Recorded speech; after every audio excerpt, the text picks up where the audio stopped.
আমাদের উচিত দিনে কমপক্ষে 100 বার করে হলেও আলহামদুলিল্লাহ পড়া যাবে। যে কোনো অবস্থাতে আলহামদুলিল্লাহ আলহামদুলিল্লাহ। ভাই কেমন আছেন? আলহামদুলিল্লাহ। ভাই পরিবার কেমন আছে?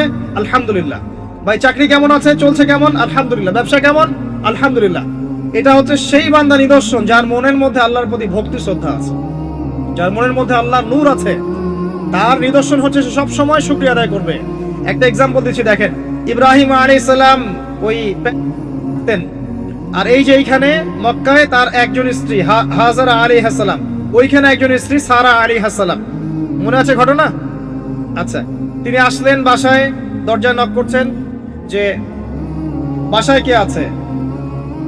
দরজার পিছন থেকে বলা হচ্ছে যে আমি। তিনি বলছেন ইসমাইল কোথায়? তখন আওয়াজ আসছে ইসমাইল শিকার করতে গেছে। তারপরে তাকে বলা হচ্ছে তোমরা কেমন আছো, স্বামী স্ত্রী তোমরা কেমন আছো? তো স্ত্রী জবাব দিচ্ছে আমরা ভালো নাই, আমাদের ঘরে অনেক অভাব, আমাদের অনেকের স্ত্রীর মতো। আছে না এরকম? সারা জীবন করে যাবেন, একটা কথাই শুনবেন শেষ বয়সে গিয়ে, জীবনে কিছুই পাইলাম না তোমার কাছে। নিজের মাথার ঘাম পায়ে ফেলে করতেই থাকবেন, করতেই থাকবেন, করতেই থাকবেন, করতেই থাকবেন, কিন্তু আপনি শুনতেই থাকবেন, শুনতেই থাকবেন, কিছুই করলাম না, কিছুই পাইলাম না, কিছুই পাইলাম না। অমুক ভাবি কত ভালো আছে, অমুক কত ভালো আছে, অমুকের এত আছে, অমুকের তত আছে। সুবহানাল্লাহ। এটা আমাদেরই দোষ। কারণ বিয়ে করার সময় যারা দিনদারিতা না দেখে শ্বশুরের সম্পত্তি দেখবেন, সৌন্দর্যকে বেশি প্রাধান্য দিবেন, নিজের হারাম প্রেমকে বেশি প্রাধান্য দিবেন, নিজের ওই বংশমর্যাদা ইত্যাদি ইত্যাদিকে বেশি প্রাধান্য দিবেন, তখন তো আফসোস করতেই হবে, কিছু করার নেই। এই জন্যই তো নবী সাল্লাল্লাহু আলাইহি ওয়াসাল্লাম বলেছেন যে দিনদার স্ত্রীদেরকে দেখে বিয়ে করো, যার মধ্যে দিনের বুঝ আছে, জ্ঞান আছে, একে দেখে বিয়ে করো। তবে এখানেও একটা বিষয় আপনাকে সতর্ক করতে চাই যে প্রত্যেকটা বোরখার পিছনেই সঠিক দিনদারিতা থাকে না। অতএব এটা দেখেও ধোঁকা খাওয়ার কিছু নাই। দিনদারিতা আল্লাহর সাথে বান্দার মনের ব্যাপার। দিনের বেসিক কিছু প্রশ্নের মাধ্যমে আপনি তার উত্তর পেতে পারেন, দিনের বেসিক কিছু বুঝ আচরণ দেখে আপনি তার উত্তর পেতে পারেন, তার তাকওয়া দেখে আপনি উত্তর পেতে পারেন। একজন আমিরুল মুমিনিন খলিফা, তিনি রাত্রেবেলা জনগণের অভাব অনটন দেখেন। একদিন দেখতে দেখতে রাতে ক্লান্ত হয়ে পড়লেন, একটা দেয়ালের আড়ালে তিনি দাঁড়িয়ে বিশ্রাম নিচ্ছেন, বসে পড়েছেন। দেয়ালের পিছন থেকে তিনি আওয়াজ শুনছেন, মা আর মেয়ে কথাবার্তা বলছে। মা বলছে দুধে পানি মিশাও, আর মেয়ে বলছে যে ইত্তাকিল্লাহ, হে মা আল্লাহকে ভয় করো। তার মা বলছে এখানে তো ওমর নাই, ওমরের প্রশাসন নাই, ভয়ের কি আছে, মিশাও, পানি মিশাও। তখন এই মেয়ে বলছে ওমর নাই তো কি হয়েছে, ওমর রব আল্লাহ তো জীবিত আছেন, তিনি দেখছেন। ওমর রাদিয়াল্লাহু আনহু পরের দিন ওই বাড়িটা মার্ক করে রাখলেন রাত্রেবেলা। পরের দিন তার ছেলেকে নিয়ে আসছেন এই বাসায়, এসে মেয়ে দেখাচ্ছেন, এই মেয়ে পছন্দ হয় কিনা দেখো। মেয়ে পছন্দ হয়ে গেছে। আমিরুল মুমিনিনের মানে রাষ্ট্রপ্রধানের ছেলের সাথে এই মেয়ের বিয়ে হয়ে গেল। দুধওয়ালি, দুধ ধোয়াচ্ছেন যেই মেয়ে। কি দেখে বিয়ে দিলেন? সৌন্দর্য দেখে? বংশমর্যাদা? শ্বশুরের টাকা? যৌতুক? এই কাজ যদি আমরা করতে না পারি, সংসারে শান্তি আসবে না, তখন কিছু করার থাকবে না ভাই। কারণ এই ফিতনায় একবার ঢুকে গেলে জীবনটা ম্যাসাকার। এগুলো ডিল করতেই দিন দিন অনেক চলে যাবে। দিনের ফিকির পরে দেখবেন পরিবার সামলাতেই সময় শেষ, দিন শেষ। মানসিকভাবে যদি আপনি ফ্রেশ না থাকেন, ভালো না থাকেন, সাউন্ড না থাকেন, আপনি দিনের জন্য কিন্তু কিছু করতে পারবেন না। আর পরিবারে যদি নেককার স্ত্রী না থাকে, আপনি মানসিকভাবে ভালো থাকবেন না, ভালো থাকবেন না। এটা প্র্যাকটিক্যাল কথা। তো ওই যে স্ত্রী বলছে আমরা ভালো নাই, ইসমাইল শিকার করতে গেছে, আমরা ভালো নাই, একবেলা খাই একবেলা খেতে পারি না, ভালো নাই। ইব্রাহিম আলাইহিস সালাম বলছেন ঠিক আছে, ইসমাইল বাসায় আসলে ওকে বলো যে তার বাবা এসেছিল, আর তাকে বলো যে ঘরের চৌকাঠটা যেন পরিবর্তন করে। কথা কি বুঝতে পারছেন? ইসমাইল আলাইহিস সালাম আসলেন, একজন বৃদ্ধা লোক এসেছিল বাসায়, তোমার বাবা পরিচয় দিয়েছে। কি বলেছে? বলেছে যে ঘরের দরজা যেন পরিবর্তন করি। তখন তিনি বলছেন তুমি কি এমন বলেছিলে যে যার কারণে এই কথাটা বলেছে? তো তিনি বলছেন আমি বলেছি আমরা ভালো নাই, আমরা অভাবে আছি, তুমি শিকারে গেছো ইত্যাদি। তখন তিনি বলছেন তুমি ভুল করেছো, তিনি আমার বাবা ছিলেন, তিনি একজন নবী, তিনি ইনডাইরেক্টলি আমাকে বলেছেন আমি যেন তোমাকে তালাক দেই। এক কথায় তালাক হতে পারে? দিনদারিতা না থাকলে তালাক দেয়া যায়? যদি ধৈর্য ধরতে ধরতে ধরতে ধরতে আপনি অতিষ্ঠ হয়ে যান, দিনের ব্যাপারে আর কম্প্রোমাইজ করতে পারেন না, সেক্ষেত্রে তালাক একটা অপশন আছে। এটা খারাপ নয়, যদিও এটা মন্দের ভালো একটা অপশন, কিন্তু সবর করতে উৎসাহিত করা হয়েছে। সবর করতে করতে করতে করতে যদি ভিতরটা পরিবর্তন না হয়, এরকম আল্লাহর প্রতি অকৃতজ্ঞ মানুষকে নিয়ে আপনি সারা জীবন চলতে পারবেন না। দিনের পথে চলতে গিয়ে যারা প্রতিবন্ধকতা স্বীকার করে, তাদেরকে নিয়ে আপনি আল্লাহর পথে দাওয়াত এবং মুজাহাদার মেহনত করতে পারবেন না। এই জায়গায় গিয়ে অনেক সময় এক্সট্রিম ডিসিশন নিতে হতে পারে। এটা ইসলাম কিন্তু অপশন রেখেছে আপনার জন্য, আমি উৎসাহিত করছি না, অপশন রেখেছে। এরপরে আবার তিনি আসলেন অনেক বছর পর, এসে আবার নক করলেন যে আসসালামু আলাইকুম। ওয়ালাইকুম সালাম। ইসমাইল কোথায়? শিকার করতে গেছে। তোমরা কেমন আছো? আলহামদুলিল্লাহ, আমরা অনেক ভালো আছি।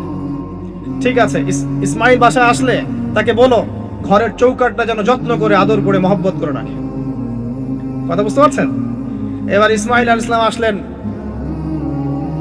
বাসায়, তার স্ত্রী জিজ্ঞাসা করছে, একজন বৃদ্ধা এসেছিলেন, তোমার বাবা পরিচয় দিয়েছেন, কি বলেছে?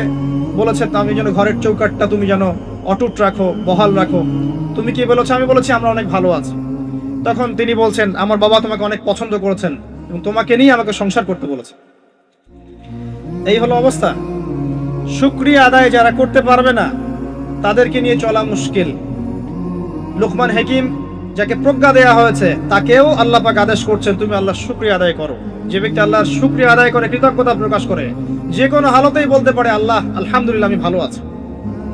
এবং আল্লাহ রাসূল সাল্লাল্লাহু আলাইহি ওয়াসাল্লাম বলেছেন, কখনো উঁচু স্তরের লোকদের দিকে তাকাবে না। যার উঁচু বাড়ি আছে, তোমার চেয়ে উঁচু বাড়ি আছে, তোমার চেয়ে বড় গাড়ি আছে, তোমার চেয়ে বেশি টাকা আর্ন করে, ওদের দিকে দেখবে না, ওদের দিকে চোখ দিও না। বরং তোমার চেয়ে নিচে যারা আছে, দরিদ্র যারা, তোমার চেয়ে যারা দরিদ্র, ওদের দিকে তাকাও। তাহলে তুমি আল্লাহর নিয়ামতের শুকরিয়া আদায় করতে পারবে ইনশাআল্লাহ। আমরা যদি হসপিটালে যাই, শুকরিয়া আদায় করতে পারবো না? যে হাজার হাজার মানুষ শুয়ে আছে, কারো ক্যান্সার, কারো ডায়াবেটিস, কারো অমুক, কারো তমুক, কারো অ্যাক্সিডেন্ট, কারো এইটা সেইটা, কারো ব্রেন টিউমার, কারো হার্টের সমস্যা, কত সমস্যা। কেউ হাঁটতে পারে না, কেউ বসতে পারে না, কেউ শুইতে পারে না, কেউ শুইলে ঘুমাতে পারে না। আমরা ভালো আছি না? আলহামদুলিল্লাহ, কৃতজ্ঞতা। যখন আপনি আপনার চেয়ে বিপন্ন কোনো মানুষকে দেখবেন, দেখে যদি এই দোয়াটা পড়েন, আলহামদুলিল্লাহিল্লাযী আফানি মিম্মা ইবতালাকা বিহি ওয়া ফাদ্দালানি আলা কাসীরিন মিম্মান খালাকা তাফদীলা। আল্লাহর শুকরিয়া আদায় করছি যে আল্লাহ তোমাকে যে বিষয় দিয়ে পরীক্ষা করেছেন, আমাকে তার থেকে নিরাপদ রেখেছেন, এবং হাজার মানুষের চাইতে আল্লাহ পাক আমাকে উত্তম জায়গায় রেখেছেন, ভালো রেখেছেন। এই দোয়াটা যে ব্যক্তি পড়বে, ওই বিপদ তাকে স্পর্শ করবে না ইনশাআল্লাহ। এভাবে আপনি আল্লাহর শুকরিয়া আদায় করতে পারেন। আর আল্লাহ পাকের শুকরিয়া আদায় করার সবচাইতে বড় নিদর্শন হচ্ছে আপনি আল্লাহর আদেশ নিষেধ মেনে চলছেন কিনা।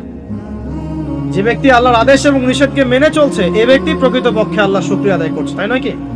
খালি মুখে যদি বলি আমি আল্লাহর শুকরিয়া আদায় করি, নামাজ নাই, সওম নাই, যাকাত নাই, কিচ্ছু নাই, মুখে মুখে বলছি আমি আল্লাহকে অনেক ভালোবাসি, এই ভালোবাসার দাম আছে? আল্লাহ পাক কি বলেছেন? যে তোমরা যদি আল্লাহর ভালোবাসা পেতে চাও, কুল ইন কুনতুম তুহিব্বুনাল্লাহ ফাত্তাবিউনি, আমার অনুসরণ করো। কার অনুসরণ? মুহাম্মদ সাল্লাল্লাহু আলাইহি ওয়াসাল্লামের অনুসরণ করো, তার সুন্নাহ মাফিক জীবন করো। ইনশাআল্লাহ আল্লাহ পাক তোমাদেরকে মাফ করে দিবেন, আল্লাহও তোমাদেরকে ভালোবাসবেন ইনশাআল্লাহ। লুকমান আলাইহিস সালামকে আমি আলাইহিস সালাম বলছি এই অর্থে তার উপর শান্তি বর্ষিত হোক, এই অর্থে বলছি।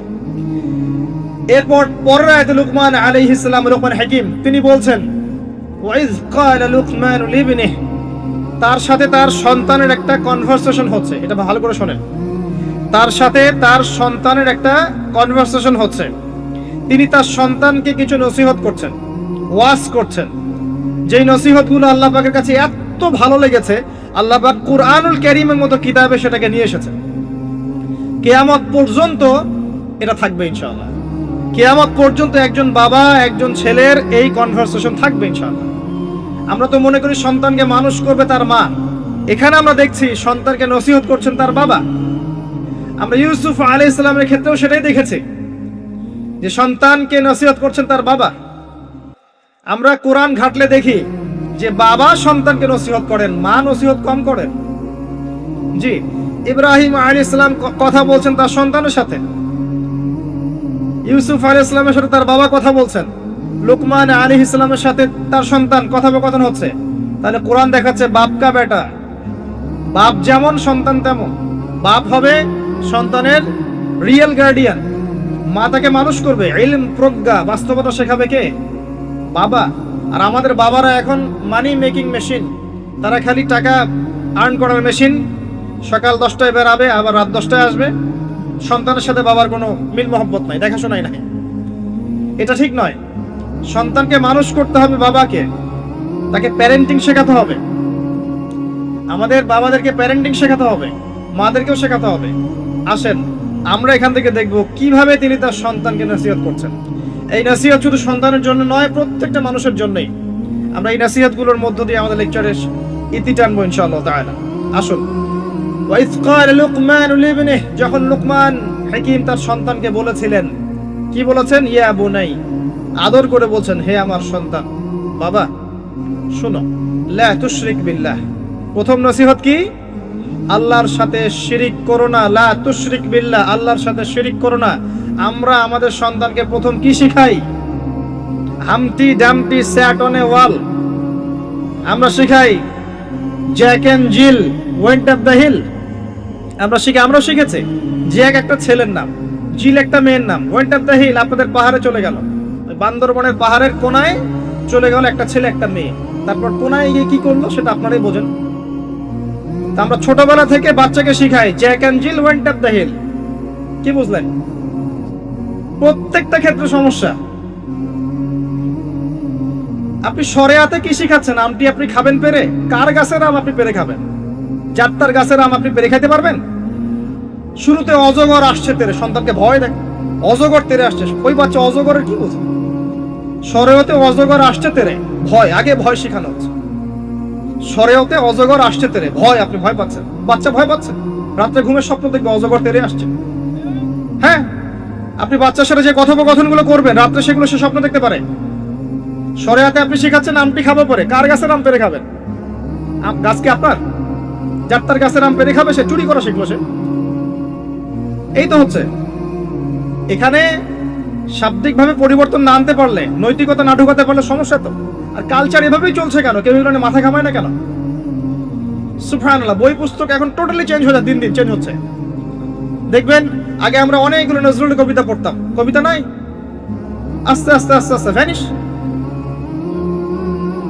একটা ভিতর থেকে একটা আদর্শ আপনাকে ইনজেক্ট করা হচ্ছে। কোন আদর্শ সেটা আপনি খুঁজে বের করেন, এবং যে আদর্শটা রাখা উচিত সেটাকে আস্তে আস্তে মাইনাস করা হচ্ছে। কোনটা সেটা আপনি ভাবেন। সন্তানকে বাবা শেখাচ্ছে ইয়া বুনাই লা তুশরিক বিল্লাহ। কোন পরিবারে এই লুকমান আলাইহিস সালামের মতো পিতা সন্তানকে শেখায় ছোটবেলায়, বাবা আল্লাহর সাথে শিরিক করো না? এটা একটা জায়গায় সম্ভব যারা ইসলামিক লাইনে পড়াশোনা করছেন, মাদ্রাসায় পড়াশোনা করছেন। আর এখানে আমরা এমন হয়ে তাকাই এদের দিকে যেন এরা সমাজের সবচেয়ে নোংরা কীট নাকি। নাউযুবিল্লাহ। তো দেখেন আমরা আরো শিখাই, বাবা তোমাকে বড় হতে হবে, নিজের পায়ে দাঁড়াতে হবে, বৃদ্ধ বয়সে বাবাকে দেখতে হবে, মাকে দেখতে হবে, প্রতিষ্ঠিত হতে হবে। আগে আমরা বাচ্চাদেরকে এগুলো শিখাই। আর লুকমান হাকিম তার সন্তানকে শেখাচ্ছেন প্যারেন্টিং। দেখেন ইসলামিক প্যারেন্টিং, যে প্যারেন্টিংটা আল্লাহ পাক কবুল করেছেন, কোরআনে নাজিল করেছেন, কিয়ামত পর্যন্ত থাকবে ইনশাআল্লাহ। বাবা আল্লাহর সাথে শিরিক করো না। আগে সন্তানকে শেখান শিরিক কি জিনিস, তাওহীদ কি জিনিস। তখন বাবা সন্তান প্রশ্ন করবে বাবা শিরিক কি, তখন আপনি আস্তে আস্তে ওর বুঝ অনুযায়ী ওকে বলবেন। ওর বয়স যদি 5 বছর হয় একটা কথা বলবেন, 10 বছর হলে আরো বেশি বোঝাবেন, 15 হলে আরো বেশি বোঝাবেন। যখন ম্যাচুরিটি যেমন তেমনি বোঝাবেন। যদি ম্যাচুরিটি হয়ে যায় আপনি বোঝাবেন যে বাবা শোনো, শিরিক মোটামুটি 3 রকম হয়ে থাকে।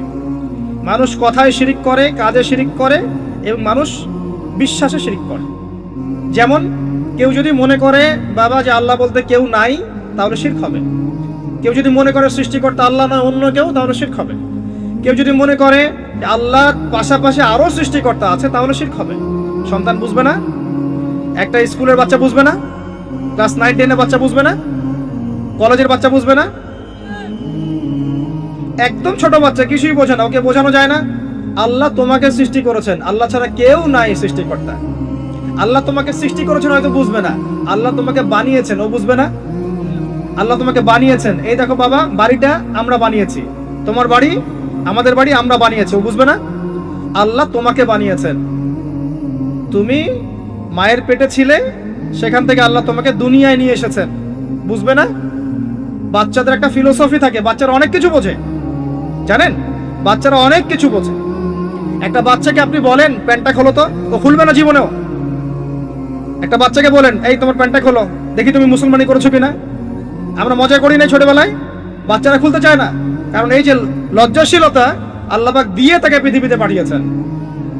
বাচ্চাদের ফিলোসফি আছে, এটা নিয়ে যারা বাচ্চাদেরকে নিয়ে পড়াশোনা করে, আপনার কোর্স করায়, ট্রেনিং দেয়, তাদেরকে জিজ্ঞাসা করেন। বাচ্চাদের সাথে শুদ্ধ ভাষায় কথা বলতে বলা হয়, বাচ্চাদের সাথে শুদ্ধ ভাষায় কথা বলতে বলা হয়, যাতে ওরা শুদ্ধ ভাষা শেখে। বাচ্চাদের সাথে বাচ্চাদের মতো আচরণ করতে নিষেধ করা হয় এখন, তাদের সাথে ম্যাচিউর আচরণ করতে উৎসাহিত করা হয়, তারা শিখবে বাস্তবতা কি জিনিস। বাচ্চাদেরকে বেশি বেশি খেলাধুলা করতে উৎসাহিত করা হয়, খেলার মধ্য দিয়ে নেতৃত্ব দেওয়ার গুণাবলী অর্জন হয়। ওদেরকে মাঠে খেলতে দিতে হয়, বৃষ্টি কাদায় মাখামাখি করতে দিতে হয়, ওরা বুঝবে। গায়ের সাথে যখন মাটি লাগবে, প্রকৃতির সাথে মিশবে, ওরা হৃদয়টা বড় হবে। দেখবেন মুহাম্মদ সাল্লাল্লাহু আলাইহি সাল্লামকে যখন তিনি জন্ম নিয়েছেন, প্রথম 4-5টা বছর তাকে ওই আরবের বেদুইনদের কাছে রাখা হয়েছে। ওখানে তিনি ভাষা শিখেছেন, মরুভূমিতে দৌড়িয়েছেন, খেলেছেন, ফিজিক্যালি স্ট্রং হয়েছেন, ভাষা শিখেছেন, শুদ্ধ কথা শিখেছেন। এরপরে হৃষ্টপুষ্ট হয়ে তারপর মায়ের কাছে ফেরত দেওয়া হয়েছে। এখনকার জেনারেশনে বাচ্চাগুলোকে দেখেন কিভাবে বড় হয়ে ওঠে। আসেন, অনেক লম্বা হয়ে যাবে, আগে পয়েন্টে চলে আসেন। বাচ্চাকে বোঝানো যায় না যে এর বয়স হিসাবে আপনি বুঝাবেন যে কেউ যদি মনে করে যে বাবা আল্লাহর পাশাপাশি অন্য কোন সৃষ্টিকর্তা আছে যে তোমাকে বানিয়েছে, তাহলে শিরক হয়ে যাবে। আর শিরকটা হচ্ছে এমন একটা পাপ। শিরকটা কি আব্বু জিজ্ঞাসা করবে, বাবা শিরক এমন একটা পাপের নাম যেই পাপটা আল্লাহ পছন্দ করেন না। এটা একটা খারাপ জিনিস, পাপ হয়তো বুঝবে না। শিরক একটা কি জিনিস? খারাপ জিনিস। শিরক খারাপ। তোমাকে আমি আদর করছি আব্বু, এটা ভালো না? বলবে হ্যাঁ ভালো। তোমাকে যদি একটা থাপ্পড় দেই, খারাপ না? হ্যাঁ খারাপ। শিরক একটা খারাপ জিনিস, বাচ্চাকে বোঝানো যাবে না। বোঝাতে গেলে পারলে সবকিছু বোঝানো সম্ভব। আর আরেকটু ম্যাচিউর যখন হয়েছে, এই বাচ্চা তো ম্যাচিউর, যাকে বোঝানো হচ্ছে ইন্না শিরকা লাযুলমুন আযীম, এ তো ম্যাচিউর বাচ্চা, স্কুল কলেজ এই লেভেলের বাচ্চা। তাকে বোঝান যে কেউ যদি আল্লাহ ছাড়া অন্য কারো নামে কসম করে, শিরক হয়ে যায়। কেউ যদি আল্লাহ ছাড়া অন্য কারো নামে নজর মানত করে, শিরক হয়ে যায়। কেউ যদি আল্লাহ ছাড়া অন্য কারো নামে কুরবানি দেয়, শিরক হয়ে যায়। কেউ যদি আল্লাহ ছাড়া অন্য কারো জন্য ইবাদত করে, নামাজ পড়ে, রোজা রাখে, হজ করে, যাকাত দেয়, শিরক হয়ে যাবে। কেউ যদি আল্লাহ ছাড়া অন্য কারো কাছে চায়, তাহলে শিরক হয়ে যাবে, ইত্যাদি ইত্যাদি। এগুলো বোঝানো সম্ভব নয়? সম্ভব। এতটুকু তো বলা যায় আল্লাহ থেকেই সবকিছু হয়, মানুষের কোনো ক্ষমতা নাই। বুঝবে না সে? ইন্না শিরকা লাযুলমুন আযীম। বাচ্চাকে প্রথম শিখাচ্ছেন তার বাবা, বাবা শিরক করো না। শিরক হচ্ছে সবচেয়ে বড় জুলুম, সবচেয়ে বড় পাপ। আর আমরা আপনাদেরকে বলছি, শিরকের পাপ নিয়ে কেউ যদি মারা যায়, 99% সম্ভাবনা সে ব্যক্তি জাহান্নামে যাবে। 99% সম্ভাবনা কেউ যদি শিরকের পাপ নিয়ে মারা যায়, 99% সম্ভাবনা হচ্ছে সে ব্যক্তি জাহান্নামে যাবে। কারণ আল্লাহ পাক শিরকের গুনাহ ছাড়া যে কোনো গুনাহ মাফ করতে পারেন, শিরকের গুনাহ আল্লাহ পাক মাফ করেন না। শিরক ছাড়া যে কোনো গুনাহ আল্লাহ যাকে ইচ্ছা মাফ করতে পারেন। আমরা কি শিরক করব? তাওহীদ শিখবেন। একটা বইয়ের নাম বলে দেই, পড়ে নিয়ে তাওহীদ শিখতে পারবেন। বইটার নাম কিতাবুত তাওহীদ। কি নাম? কিতাবুত তাওহীদ। এখানে শিরকের সমস্ত ক্লাসিফিকেশন দেয়া আছে, কি করলে, কি চিন্তা করলে, কি বললে, কি আমল করলে শিরক হবে, সব লেখা আছে। তাকদীরকে অস্বীকার করলে শিরক হয়ে যায়। আল্লাহ পাকের হালালকে কেউ হারাম করলেও শিরক হয়, হারামকে হালাল করলে শিরক হয়। এই যে এখন কিছু মানুষ বলছে মুহাম্মদ সাল্লাল্লাহু আলাইহি ওয়াসাল্লাম শেষ নবী নন, আরো নবী নাকি আসতে পারে, শিরক আর কুফর। কেউ বলছে যে ভাগ্য বলতে কিছু নাই, আমি নিজে যা করব তাই ভাগ্যে লেখা থাকবে, শিরক হয়ে যায়। এমনও বলছে মানুষ, এখন নতুন নতুন অনেক ফিতনা। এখন বলছে আমরা শুধু কোরআন মানি, হাদিস মানি না। আছে না? শিরক এবং কুফর।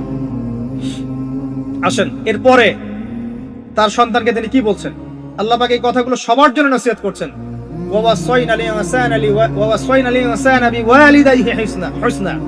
এরপর আল্লাহ পাক বলছেন মানুষকে আদেশ করা হচ্ছে যেন মানুষ তার পিতা মাতার সাথে সুন্দর আচরণ করে।